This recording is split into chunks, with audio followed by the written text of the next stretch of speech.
Negative 7 plus 7 gives us 0. So 0 times 8 over 7. 0 times 8 equals 0 and 0 over 7 equals 0.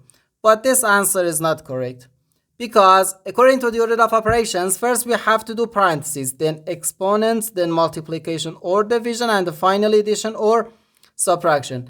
Remember that multiplication and division have equal priority and we have to work from left to right. And the same applies to addition and subtraction.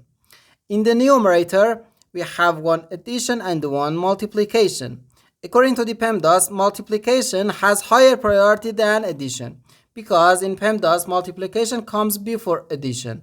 So here, first we have to do this multiplication, not this addition.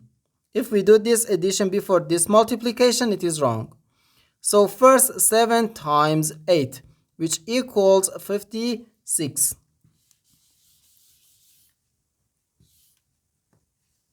56.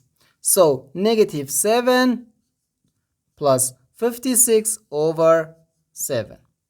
Negative 7 plus 56 gives us 49, and the 49 over 7 gives us 7. And this is our final answer to this problem. The correct answer is 7.